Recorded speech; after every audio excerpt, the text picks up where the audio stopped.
Hi folks. This video is specifically directed towards some people on the Korean Peninsula, South Korea. Those folks who are always pointing to the other side of the sea, Japan, the nation of Japan, and admonishing the people of Japan, you need to get in touch with your history. You need to learn your history.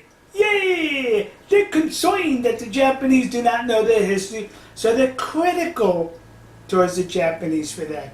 To which I have to say, really? Well, as we say in Japan, Majikayo! Honestly? Recently, a gentleman from New Zealand posted this on Facebook. And what it is, it's a reproduction of a portion, claims to be a reproduction of a portion of a book of President Herbert Hoover of these here United States of America, the 31st president from 1929 to 1933. Now, Herbert Hoover, prior to being president, wasn't much into politics. He was a geologist on the mining side of geology. And he traveled a lot throughout Asia.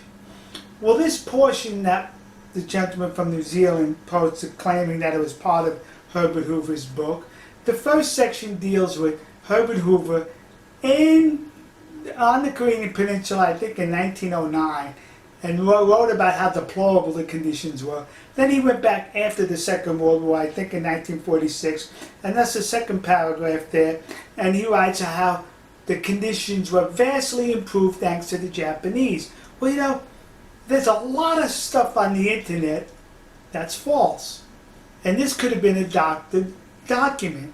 Not that the gentleman from New Zealand did it, but he could have been misled by it also. So I searched the internet trying to find anywhere that would show Herbert Hoover being in the Korean Peninsula. Could not find anything. Gee, that's rather strange. I searched the National Archives. I figure as a former president, if he went there after the war, there would be something there. And the website, nothing. I searched the Herbert Hoover Presidential Library's website. Could not locate anything about him being on the Korean Peninsula. So I got a little concerned. And I finally, I checked my local library, and naturally the illiterates didn't even have the book. So I searched Amazon, and there she be, the book. So I was forced to order the book. And here it is. Here's the book. Look how thick this book is. You know, sticks and stones would break your bones, but names would never harm you. Throw this book at you with all these, the words would never harm you. With all these words in here, you're going to get hurt, kids. Well, I searched the book. Now, this book is what I would call heavy reading. One, because it's a heavy book, but it's really, it's not a book you would sit down for enjoyment reading. It's more or less a research book, such as a dictionary, an encyclopedia, or an almanac. We're searching through this book over 900 pages. Golly gee willikers, right here, I found the passage. I think it's on page 737. There and there. Yeah! Word for word, as the gentleman from New Zealand posted on Facebook. So I'd like to review with you in detail what he posted that was in this book. Let's look at it and review it together. President Herbert Hoover wrote, I first visited Korea in 1909 to advise some Japanese industrialists on engineering matters. The Korean people at the time were the most disheartening condition that I had witnessed in any part of Asia. Gee, anyway, then he says, there was little law and order. The masses were underfed, underclothed, underhoused, and under-equipped. There was no sanitation, and filth and squalor enveloped the whole countryside. The roads were hardly passable, and there was scant communications or educational facilities.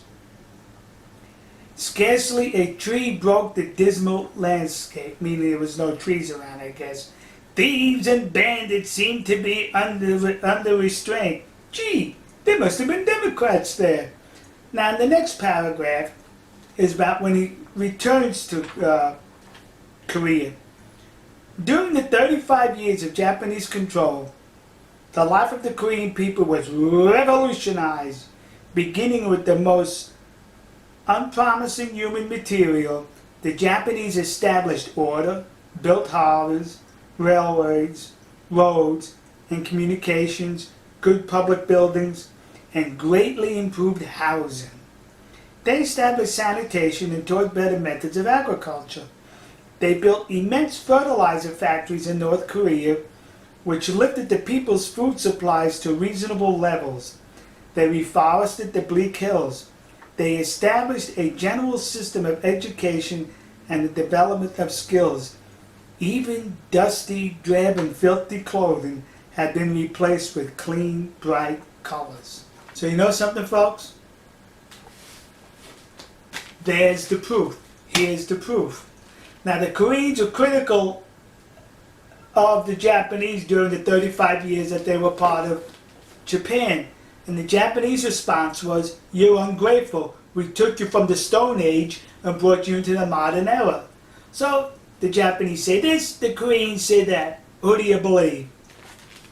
The 31st president of these here United States, Herbert Hoover, a third party, not Korean, not Japanese, totally disinterested, and he wrote his before and after on what transpired on the Korean Peninsula. So I would have to say to the people in Korea, you need to learn your history as we just learned here. See? And you need to be in touch with it. Instead of you being critical of the Japanese, you should be thanking the Japanese for lifting you out of the Fred Flintstone era, Stone Age, into the modern era. Now, were they perfect when you were part of the Japanese country? Of course they weren't perfect. And you want to know why the Japanese weren't perfect? For the same reason you weren't perfect. Human beings are not perfect. We're going to make mistakes. Gee, even me, kids? Yes, especially me. All right, learn your history. We'll see you. God bless you. God bless America. God bless the nation you happen to be. And God bless our good friends and trusted allies in the land of the rising sun, Nihongoku, Japan. And now listen to me. I know there are plenty of people in South Korea who are not denying the true history of what took place, but out of fear of reprisals, they have to remain silent. And I pray for you that one day you'll be able to speak and your voices be heard. See ya.